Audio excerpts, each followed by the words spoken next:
आदाब नमस्कार, मैं शाहिद उमर। स्वागत आप सभी का सियासत टीवी के हिंदी समाचार में। आइए देखते हैं सबसे पहले हेडलाइंस। हरियाणा में नायब सिंह सैनी दूसरी बार मुख्यमंत्री पद की लेंगे शपथ। 15 अक्टूबर को होगा शपथ ग्रहण समारोह। अजीत पवार के कदमों से महाराष्ट्र में सनसनी, अटकलों के बीच डिप्टी सीएम का बड़ा बयान।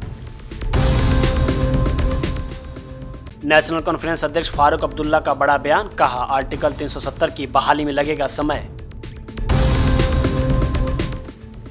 अखिलेश यादव के समर्थन में कांग्रेस, पवन खेड़ा ने यूपी सरकार पर साधा निशाना। जेपीएनआईसी विवाद के बीच अखिलेश यादव ने कर दी बड़ी अपील, बोले क्या केंद्र सरकार से समर्थन वापस लेंगे नीतीश कुमार। यूपी में गठबंधन पर मायावती ने बदल लिया मन, बसपा चीफ ने किया अहम फैसला। गिरिराज सिंह का विवादित बयान, कहा सभी मुसलमान पाकिस्तान चले जाते तो ऐसा नहीं होता। ईरान मिलिट्री चीफ पर खामेनेई ने कसा शिकंजा, इजरायल को मदद पहुंचाने के शक में हुए हाउस अरेस्ट। अब खबर विस्तार से। हरियाणा विधानसभा चुनाव के नतीजों के बाद भाजपा सरकार के मुख्यमंत्री के रूप में नायब सिंह सैनी एक बार फिर मुख्यमंत्री पद की शपथ लेंगे। 15 अक्टूबर को आयोजित भव्य शपथ ग्रहण समारोह में नायब सिंह सैनी दूसरी बार मुख्यमंत्री पद की शपथ लेंगे। नायब सिंह सैनी के शपथ ग्रहण समारोह में प्रधानमंत्री मोदी भी मौजूद रहेंगे। समारोह पंचकुला में आयोजित किया जाएगा, जहां लगभग 50,000 लोगों के मौजूद रहने की संभावना है। समारोह में भाजपा शासित राज्यों के कई मुख्यमंत्री भी शामिल होंगे। इसके अलावा कार्यक्रम में केंद्रीय मंत्रियों और भाजपा के शीर्ष नेतृत्व के साथ साथ पार्टी के वरिष्ठ नेता भी उपस्थित रहेंगे। जानकारी के मुताबिक हरियाणा सरकार की नई कैबिनेट में अनिल विज, कृष्णलाल मिड्ढा, श्रुति चौधरी, अरविंद कुमार शर्मा, विपुल गोयल, निखिल मदान को जगह मिल सकती है। गौरतलब है कि नायब सिंह सैनी ने दिल्ली में बीते बुधवार को प्रधानमंत्री मोदी समेत पार्टी के अन्य वरिष्ठ नेताओं से मुलाकात की थी। अगले दिन गुरुवार को उनको राजधानी में केंद्रीय मंत्री और हरियाणा भाजपा की चुनाव प्रभारी धर्मेंद्र प्रधान से भी मुलाकात की थी। विधानसभा चुनाव के दौरान ही भाजपा की ओर से संकेत दिए गए थे कि अगली सरकार के भी मुखिया नायब सिंह सैनी ही बनेंगे। भाजपा ने मार्च 2024 में नायब सिंह सैनी को हरियाणा भाजपा अध्यक्ष पद से मुख्यमंत्री बनाया था। उस समय भाजपा मनोहर लाल के 9.5 साल के कार्यकाल के बाद सत्ता विरोधी लहर का सामना कर रही थी। महाराष्ट्र में अगले हफ्ते विधानसभा चुनाव की घोषणा हो सकती है। इससे पहले राष्ट्रवादी कांग्रेस पार्टी यानी एनसीपी के अध्यक्ष और उप मुख्यमंत्री अजीत पवार के कदमों ने सियासी पारा चढ़ा दिया है। दरअसल आज अजीत पवार राज्य में आगामी विधानसभा चुनाव से पहले पार्टी के रुख को लेकर चल रही अटकलों पर अपना रुख साफ करेंगे। एनसीपी के राष्ट्रीय कार्यकारी अध्यक्ष प्रफुल्ल पटेल और राज्य अध्यक्ष सुनील अटकरे भी प्रेस कॉन्फ्रेंस करेंगे। एनसीपी ने आज कहा अजीत पवार आगामी विधानसभा चुनाव के बारे में एक बड़ी घोषणा करेंगे। इसके मद्देनजर शिवसेना यूबीटी नेता आनंद दुबे का भी बयान सामने आया है। ये जो वर्तमान की महाराष्ट्र सरकार है ना, इसकी कथनी करनी में कितना बड़ा अंतर है।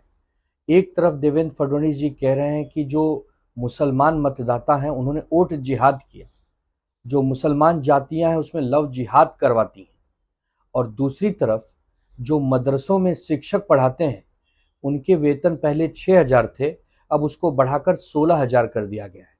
इससे पहले अजीत दादा पवार कह चुके हैं कि हम अपने पार्टी में जो टिकट बांटेंगे उसमें 10% कोटा अल्पसंख्यकों के लिए, मुसलमानों के लिए रिजर्व कर देंगे। मतलब ये जो वर्तमान की महायुति सरकार है, इसको मुसलमानों को खुश भी करना है, मुसलमान इन्हें वोट नहीं करते तो उनके लिए नफरत की बातें भी करनी है। ऐसा दोहरा चरित्र क्यों है? या तो साफ साफ कहो कि हमें अल्पसंख्यकों का वोट नहीं चाहिए, हम उनके लिए कोई काम नहीं करेंगे।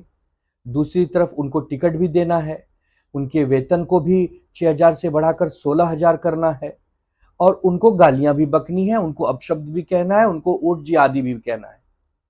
तो ये कैसा, मतलब हाथी के दांत दिखाने के कुछ और खाने के कुछ और। ये महाराष्ट्र की जनता सब देख रही है। जम्मू कश्मीर विधानसभा चुनाव में बेहतर प्रदर्शन के बाद नेशनल कॉन्फ्रेंस के अध्यक्ष फारूक अब्दुल्ला ने स्टेटहुड समेत कई मुद्दों को लेकर अपनी बात रखी है। उन्होंने उम्मीद जताते हुए कहा कि केंद्र सरकार हमारे साथ अच्छा व्यवहार करेगी और हम राज्य का दर्जा बहाल कर लेंगे। जम्मू कश्मीर में सरकार के गठन पर नेशनल कॉन्फ्रेंस के अध्यक्ष फारूक अब्दुल्ला ने कहा, लोगों के मुश्किलात को दूर करना हमारी प्राथमिकता है। लोगों के सामने आने वाले सभी मुद्दों को हल करना है। यहाँ बेकारी है, बदहाली है, हर तरह से मुश्किलात हैं। हम उम्मीद करते हैं कि केंद्र सरकार हमारे साथ सही सलूक करेगी। देखिए, पहले तो मैं अल्लाह का शुक्र करता हूँ, उसके बाद यहाँ के लोगों का, जिन्होंने बहुत बड़ी बहुमत दी, मगर इसके साथ जिम्मेवारियां भी दी। लोगों के मुश्किलात को दूर करना सबसे पहला सर है, वो बहुत जरूरी है। यहाँ बेकारी है, बदहाली है, हर तरफ से मुश्किलात है, इनको दूर करना है। और हम उम्मीद करते हैं कि मरकज हमारे साथ सही सलूक करेगा, हमारा स्टेटहुड आएगा और उसके साथ साथ हमें हर चीज में मदद करेंगे, क्योंकि ये हिंदुस्तान का ताज है, मुकुट है। ताज चमकेगा तो हिंदुस्तान चमकेगा। इससे हमें उम्मीद है कि उस रास्ते पे हम चलेंगे और जो हमारे एमएलए हैं कि वो सही तरीके से चलेंगे और लोगों के लिए दरवाजे खुले रखेंगे। मंशूर मैनिफेस्टो में जो 12 बातें थी उसमें सबसे पहले स्टेटहुड और रेस्टोरेशन ऑफ 370 बिल्कुल है। 370 का टाइम लगेगा क्योंकि you have to go to the courts and things like that. First and foremost is statehood, जिससे कि आप काम कर सकें। देखिए, आज उमर साहब को लीडर बनाया है, कांग्रेस से बात करेंगे, उसके बाद ये जब शपथ ग्रहण होगा, किस दिन होगा उसका फैसला होगा। उसके पहले काबीना के मंत्री बनेंगे, क्योंकि अभी यूटी है, यूटी में हमारी उतने मिनिस्टर बना नहीं सकते। जो स्टेटहुड बढ़ेगा तो वो जो है मिनिस्टरों के तादाद और हरियाणा विधानसभा चुनाव में कांग्रेस को मिली हार का ठिकरा फोड़ने को लेकर पार्टी नेताओं के बीच तनातनी जारी है। इस बीच दिल्ली कांग्रेस नेता और पूर्व सांसद उदित राज ने पार्टी नेताओं के बीच मतभेद और कामकाज के तरीकों को लेकर बड़ा बयान दिया है। उन्होंने कहा कि जमीन से जुड़े नेताओं को संगठनात्मक जिम्मेदारी मिलनी चाहिए। उदित राज ने कहा, कोई भी पार्टी बिना आत्मालोचना के आगे नहीं बढ़ सकती, समय रहते बदलाव की जरूरत है। अपने लोगों को टिकट बांटा और सामाजिक समीकरण का ध्यान नहीं रखा, और भी हैं जैसे कि तमाम सिटिंग एमएलए हैं या सारे सिटिंग एमएलए को रिपीट करना, ये सब जनरल बातें हैं जो हमारी कमियां रही हैं। देखिए, इसके बावजूद भी हम सरकार बनाते, ये मैंडेट चोरी का है और बेईमानी का है। अभी तक इलेक्शन कमीशन जवाब दे नहीं पाया। 99% बैटरी चार्ज मिली हैं, कैसे चार्ज मिली हैं, एक बात है। दूसरी बात है कि जहां पर 99% बैटरी चार्ज मिली हैं वहां पर हमारे हार होती है, जहां 60-70% तक ही है वहां पर हम जीतते हैं। और तीसरी बात है कि काफ़ी राउंड तक का काउंटिंग का डिटेल नहीं दिया जाता है। अचानक कुछ लोगों को विजयी डिक्लेयर कर दिया जाता है। ये अधिकारियों को दबाव में ऐसा कराया गया, तो ये मैंडेट में बेईमानी है, लोकतंत्र का गला घोटा गया। जम्मू कश्मीर को राज्य का दर्जा देने पर पीडीपी नेता इल्तिजा मुफ्ती ने कहा कि यह उस सरकार से पूछिए जो यहां आएगी, लेकिन मैंने हमेशा कहा है कि हमारी आवाज़ में बहुत ताकत है। हम अनुच्छेद 370 और मुद्दों के समाधान के लिए अपनी आवाज़ उठाएंगे। जम्मू कश्मीर राज्य का दर्जा नहीं, हम उन पार्टियों में से नहीं हैं जो अपना लक्ष्य बदलते हैं। हम जम्मू कश्मीर के मुद्दे की बहाली और समाधान के लिए लड़ेंगे। देखिए, अब तो सरकार जिसकी आएगी वो आप उनसे पूछिए, लेकिन मैंने हमेशा कहा है कि हमारी आवाज में बहुत दम है और हम अपनी आवाज स्टेटहुड पे नहीं, आर्टिकल 370 और जो जम्मू कश्मीर का मसाइल है उसकी रेजोल्यूशन के लिए हम उठाएंगे। स्टेटहुड की ही बात नहीं है, हम उन जमातों में से नहीं है जो अपना गोल पोस्ट शिफ्ट करते हैं। कल कहते हैं हम 370 के बारे में बात करेंगे इलेक्शन के टाइम, और फिर कहते हैं कि नहीं 370 नहीं, statehood. So we will fight for the restoration and the resolution of the Jammu Kashmir issue. Maharashtra विधानसभा चुनाव की जल्द घोषणा हो सकती है, इससे पहले यहां सियासी पारा चढ़ा हुआ है। इसी बीच उद्धव ठाकरे गुट के राज्यसभा सांसद संजय राउत ने हरियाणा में बीजेपी की जीत को लेकर सवाल उठाए हैं। शिवसेना यूबीटी के सांसद संजय राउत ने कहा, मात्र 0.6% वोट ज्यादा बीजेपी को मिले हैं, 1% भी ज्यादा नहीं है और उनको 30 सीटों पर फायदा मिला। 0.6 से इतना ज्यादा कैसे हो सकता है? गड़बड़ तो हुआ है। राहुल गांधी ने जो सबूत दिए हैं उस पर कौन विचार करेगा? क्या देखेंगे, यही तो सही है। 0.6% वोट भाजपा को ज्यादा गिरे, ओनली 0.6, एक 1% भी नहीं है। और उनकी 30 सीटें ज्यादा, 30 सीटों में उनको फायदा हो गया है। 0.6 में 30 सीट कैसे ज्यादा उनको जिता सकते हैं? गड़बड़ तो है। राहुल गांधी जी ने जो एविडेंस दिए है उसके ऊपर अभी विचार कौन करेगा? चुनाव आयोग तो सबको चुना लगाते हैं। जनता ने सोचना चाहिए हरियाणा में क्या, कैसे और किसने किया, और महाराष्ट्र में ये लोग क्या करना चाहते हैं। लेकिन अब महाराष्ट्र में इस प्रकार के घोटाले नहीं होने चाहिए। महाराष्ट्र के पुणे में हिट एंड रन केस की एक और वारदात सामने आई है। इस सड़क हादसे में फूड डिलीवरी एक्जीक्यूटिव की मौत हो गई है। यह घटना पुणे शहर के मुडवा इलाके की है। जानकारी के मुताबिक एक ऑडी कार ड्राइवर ने पहले एक स्कूटी सवार 3 लोगों को ठोकर मारकर घायल कर दिया और फिर फरार हो गया। इसके बाद ऑडी सवार ने एक बाइक सवार को ठोकर मार दी, जिसमें रऊफ शेख नाम का फूड डिलीवरी बॉय घायल हो गया, जिसके बाद उसे अस्पताल ले जाया गया, जहां उसकी मौत हो गई। See what we are doing, पहले हम लोग ड्रंक एंड ड्राइव हफ्ते में 2 बार कर रहे थे। In last some days we are doing it almost daily, so almost all areas are covered. हम लोग 20 से ज्यादा पॉइंट्स लगा रहे हैं और काफी कंसिस्टेंटली कार्रवाई भी कर रहे हैं। We are made more than 4000 cases, और ये सभी केसेस को हम लोग कोर्ट भी भेज रहे हैं। इनके लाइसेंस कैंसिलेशन की प्रोसीजर भी हम लोग कर रहे हैं। We are taking toughest possible action. अभी जो अक्यूज पकड़ा गया उस पर किस तरह की कार्रवाई की जाएगी? और we have already registered a crime against under culpable homicide not amounting to murder. तो ऐसे जो मामले हैं जिसमें हिट एंड रन जैसे मामले हैं, तो we take it very seriously और immediately we take legal action. The accused also has been already apprehended, उसका मेडिकल भी किया गया है and we will proceed as per law. तो विक्टिम का थोड़ा सा प्रोफाइल बता दीजिए, वो क्या नहीं, he was actually working in Swiggy, तो रात का अपना after his work got over he was going back to his home. Uttar प्रदेश की राजधानी लखनऊ में आज लोकनायक जयप्रकाश नारायण की जयंती को लेकर सियासी घमासान मचा हुआ है। समाजवादी पार्टी के मुखिया अखिलेश यादव आज जयप्रकाश नारायण इंटरनेशनल सेंटर जाकर उन्हें श्रद्धांजलि देने के वाले थे, लेकिन इसके पहले ही उनके आवास पर बैरिकेडिंग कर दी गई। इसके बाद इस मामले पर अब सियासत तेज हो गई है और अखिलेश यादव को कांग्रेस का भी समर्थन मिल गया है। अखिलेश के समर्थन में कांग्रेस नेता पवन खेड़ा ने कहा कि किसी भी जगह जहाँ लोकतंत्र है वहाँ कोई भी श्रद्धांजलि दे सकता है। यह कैसी बात है? आप बता दीजिए कि उस जगह क्या करना है और क्या नहीं करना है। मुझे नहीं समझ में आता कि किसी भी जगह जहां लोकतंत्र हो वहां कोई अपनी श्रद्धांजलि तक देने नहीं जा सकता। ये कैसे हो सकता है? आप थोड़ा डूज एंड डोंट्स बता दीजिए कि साहब इस तरह से जाइए ताकि वहां की जो कंस्ट्रक्शन हो रहा है उसको दिक्कत न आए, वो अलग बात है। लेकिन आप किसी को रोक देंगे, उनके घर के बाहर पुलिस लगा देंगे, घेराबंदी कर देंगे, ये कहाँ का लोकतंत्र? दिल्ली में सीएम आवास खाली कराने को लेकर मामला बढ़ते जा रहा है। इसी बीच कांग्रेस नेता संदीप दीक्षित ने कहा कि इसमें क्या है असलियत पता नहीं चल पा रहा है, लेकिन जिस तरीके से बंगला केजरीवाल ने अपने लिए बनवाया वो अपने में भी विभूतिन है। आज के लोकतांत्रिक प्रक्रियाओं में मोहल्लों को बनाकर उसमें राजा की तरह रहना, इससे गिरे हुए व्यक्तिगत राजनीति मैंने नहीं देखी है। इसमें क्या है असली में ये तो नहीं पता चल रहा है, लेकिन देखो, एक तो जो जिस तरीके का बंगला केजरीवाल ने अपने लिए बनवाया वो अपने में विभत्स है बिल्कुल। मतलब आज की लोकतांत्रिक प्रक्रियाओं में महलों को बनाकर उसमें राजा के ठाट बाट की तरह रहना, इससे ज़्यादा गिरी हुई मेरे ख्याल से व्यक्तिगत आकांक्षाओं की राजनीति मैंने नहीं देखी है। लेकिन ये मुख्यमंत्री निवास भी है, और मुख्यमंत्री निवास में जब आप एक पद से इस्तीफा देते हैं तो एक तरीका होता है, आप सरकार को उस बंगले की या उस घर की चाबियां देते हैं, विधिवत रूप से देते हैं, उसको पीडब्ल्यूडी या जो भी विभाग है वो लेता है, और उसके बाद सरकार जिसको आवंटन करना चाहे वो आवंटन करती है। क्योंकि एक चीज़ हमें याद रखनी चाहिए, और राज्यों में जहां पीडब्ल्यूडी या घरों का आवंटन राज्य सरकार के साथ है, वहां एक निश्चित रूप डीसीपी शाहदरा प्रशांत गौतम ने दशहरा और रामलीला के मद्देनजर दिल्ली में सुरक्षा व्यवस्था पर कहा। दशहरे के दौरान शाहदरा जिले के अंदर जितने भी रामलीला आयोजित की गई है उसके लिए व्यापक इंतजाम है। मैं खुद भी औचक निरीक्षण करता हूं।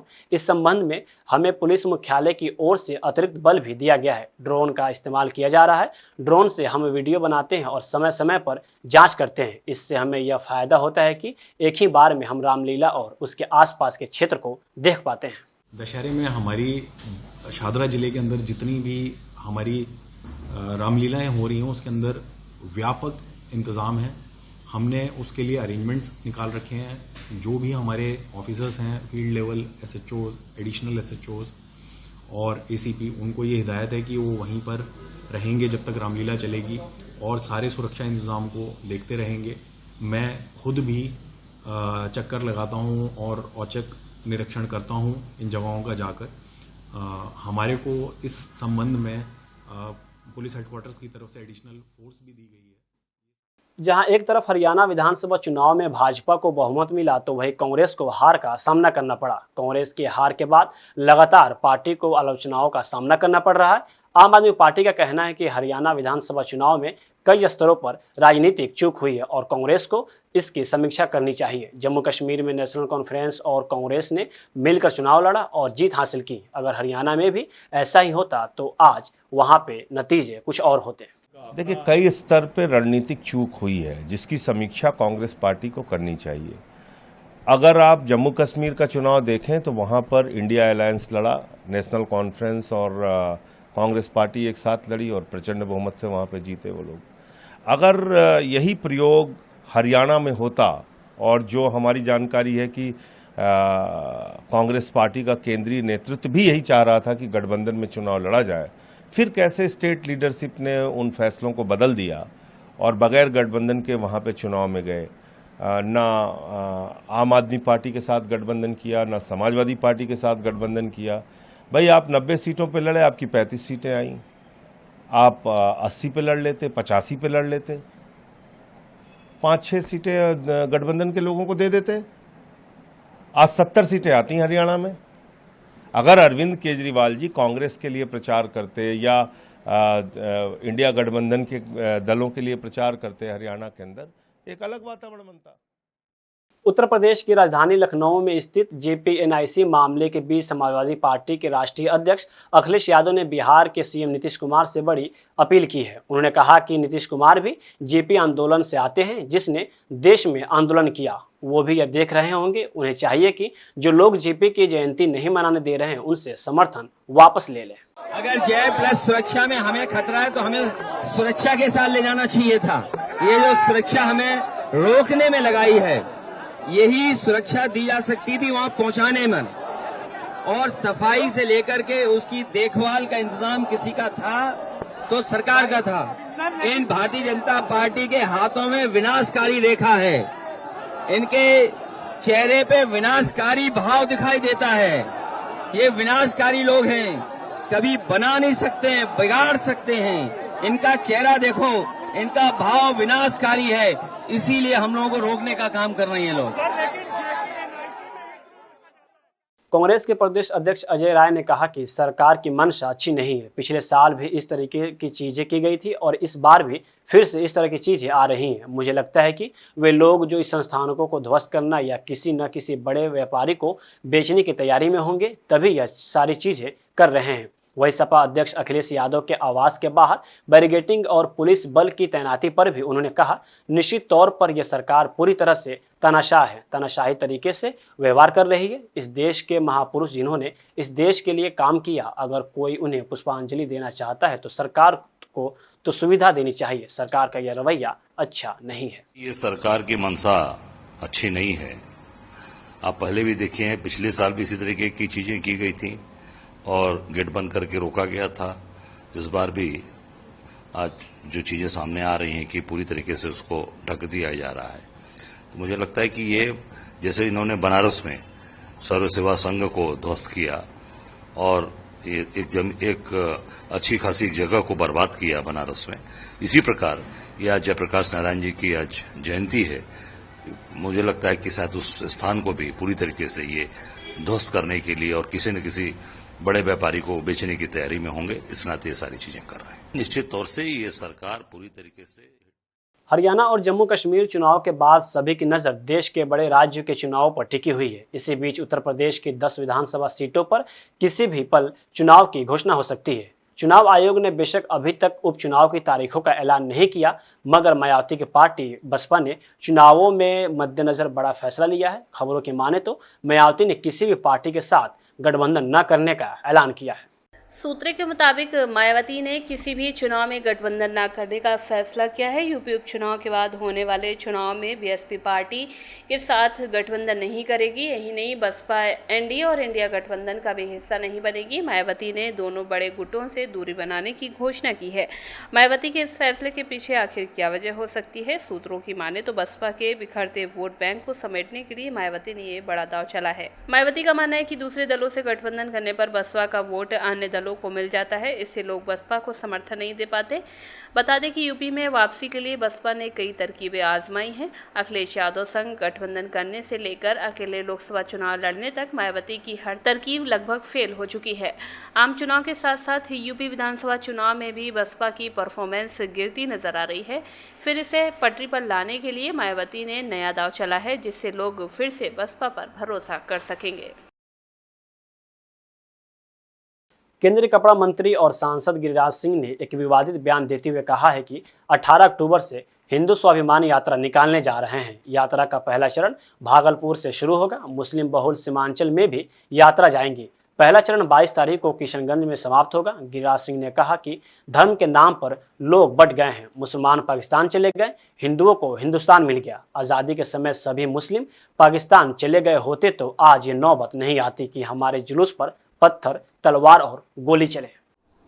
उसी दिन से मेरे मन में था कि अब समय आ गया है हिंदुओं को एक होने करने का, हिंदुओं को एक होने का। नहीं तो ये वोट के सौदागर, जैसे पाकिस्तान में 22% हिंदू आज आधा प्रतिशत पर बच गए। हमारी बेटी मंडप पर से उठ गई, हमारे मकान दुकान ध्वस्त हो गए। हमारे पूर्वजों की भूल हुई कि बंटवारे के समय अगर टोटल मुसलमान चला गया होता पाकिस्तान तो आज हमारी ये दुर्दशा नहीं होती कि रामनवमी के जुलूस में भी हमें पत्थर खाना पड़ता, चाहे बिहार का बिहार शरीफ हो, चाहे दिल्ली हो, चाहे सावन के कांवड़ यात्रा में। ये दृश्य आखिर क्यों? हमने तो कभी तजिया पर एक पत्थर नहीं फेंका।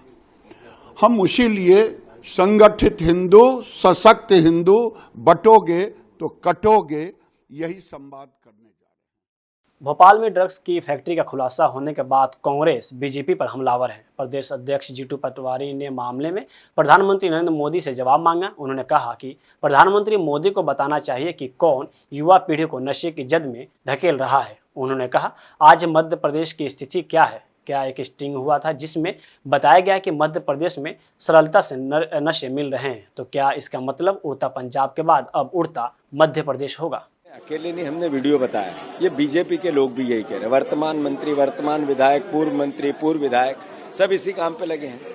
तो आखिर मध्य प्रदेश की स्थिति क्या है? एक स्टिंग हुआ जिसमें सरलता से सारे नशे मिल रहे हैं। इसका मतलब मध्य प्रदेश उड़ता पंजाब के बाद मध्य प्रदेश उड़ता जा रहा है। और एक जिम्मेवार व्यक्ति के संरक्षण जो उसके आसपास के लोग हैं वो कर रहे हैं। तो आखिर सरकार जब भी जिम्मेवारी नहीं लेगी, जब भी निर्णय नहीं लेगी, जब भी एक्शन नहीं लेगी, उप मुख्यमंत्री पद पे कैसा है?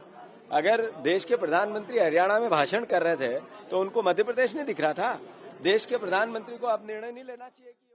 हरियाणा विधानसभा चुनाव में कांग्रेस को मिली हार के बाद से पार्टी नेता हैरान है। राजस्थान के पूर्व मुख्यमंत्री और हरियाणा में कांग्रेस के पर्यवेक्षक रहे अशोक गहलोत ने आज कहा कि नतीजे चौंकाने वाले हैं। साथ ही उन्होंने माना कि हार के कारणों की वजह गुटबाजी भी हो सकती है। गहलोत ने पार्टी के बैठक में राहुल गांधी के बयान पर भी सहमति जताई और कहा कि चुनाव में नेताओं ने व्यक्तिगत हित को पार्टी हित से ऊपर रखा। आम आदमी पार्टी से गठबंधन को लेकर भी गहलोत ने कहा कि अगर गठबंधन होता तो अच्छा होता। तो उसके बाद में क्या होगा? अचानक ये अप्रत्याशित परिणाम आ गए, तो चौंकाने वाले परिणाम है ये। इसलिए इसकी तय तक जाना जरूरी हो गया। अब क्या है, हम लोग बात करते हैं जो चुनाव हारता थी पार्टी, जो गुटबाजी थी वहाँ पर, ओवर कॉन्फिडेंस हो गया, जाति समीकरण बदल गए, ये 3-4 बातें होती रहती है। पर मेरा मानना है कि ईवीएम मशीन का लोग कहने लग जाते हैं कि जो कुछ भी है ईवीएम के लिए, तो हमने शिकायत भी करी है इलेक्शन कमीशन को। उसने कहा हम आपको जवाब देंगे, जवाब का इंतजार रहेगा। पर जो हालात बने हैं ये पहली बार देख रहे हैं चुनाव में कि इस प्रकार के हालात बनते हैं और परिणाम उलट जाते हैं। ऐसा मैंने पहली बार देखा इस प्रकार से जो हरियाणा में हुआ है। हरियाणा में कैसे हुआ ये समझ के परे सबके, बल्कि बीजेपी नेता कह रहे थे कि भाई कांग्रेस जीत रही है। इजरायल और ईरान के बीच जारी संघर्ष ने मिडिल ईस्ट देशों में तनाव की स्थिति पैदा कर दी है। हाल के दिनों में इजरायल ने जिस तरीके से ईरान के सहयोगियों पर ताबड़तोड़ हमले किए हैं, उससे इस्लामिक देश पूरी तरह से बौखला गया है। बीते महीने ही इजरायल हवाई हमले में हिजबुल्लाह चीफ हसन नसरुल्लाह की मौत हुई है। उससे पहले जुलाई में हमास चीफ इस्माइल हानिया को भी मार गिराया गया। इससे ईरान की सिक्योरिटी पर भी सवाल उठ रहे हैं। इस वजह से ईरानी रिवोल्यूशनरी गार्ड्स ने कुदस फोर्स के प्रमुख ब्रिगेडियर जनरल इस्माइल कानी पर शक की सुई घूम रही है। कहा जाने लगा है कि कहीं उन्होंने ही तो इजरायल की मदद करके गद्दारी तो नहीं की। मीडिया रिपोर्ट्स के मुताबिक ब्रिगेडियर जनरल इस्माइल कानी को हाउस अरेस्ट में रखा गया है। उनसे हसन नसरल्लाह की मौत के संबंध में पूछताछ की जा रही है। ये जांच ईरानी supreme leader Ayatollah Ali Khamenei की निगरानी में हो रही है। हसन नसरल्लाह की मौत के बाद से कानी को सार्वजनिक रूप से नहीं देखा गया और उनकी टीम से भी पूछताछ की जा रही है। 27 सितंबर को इसराइल ने बेरूत में एक एयर स्ट्राइक के जरिए हिजबुल्लाह नेता हसन नसरल्लाह को शहीद कर दिया था। इसके बाद 4 अक्टूबर को हिजबुल्लाह के उत्तराधिकारी हामिश सैफुद्दीन को भी इजराइल के एक बंकर में मिसाइल से मार दिया गया था। इन घटनाओं ने ईरान और हिजबुल्लाह के सुरक्षा तंत्र पर गंभीर सवाल खड़े कर दिए हैं कि इजराइल को इन गुप्त स्थानों की जानकारी कैसे मिली। हसन नसरल्लाह की मौत के बाद इस्माइल कानी और अन्य IRGC कमांडर्स लेबनान पहुंचे थे, लेकिन सैफुद्दीन की मौत के बाद 2 दिनों तक उनसे संपर्क नहीं हो पाया। इसके बाद वे कानी को लेकर अटकलें तेज हो गई हैं। हालांकि IRGC के एक वरिष्ठ अधिकारी ने कहा कि कानी ठीक हैं, वो अपनी नियमित ड्यूटी कर रहे हैं। हालांकि उन्हें हाउस अरेस्ट में रखा जाएगा जब तक कि जांच पूरी नहीं हो जाती। हिंदी समाचार यहीं समाप्त होता है। मुझे दे इजाजत। बाकी खबरों के लिए बने रहें सियासत टीवी के साथ।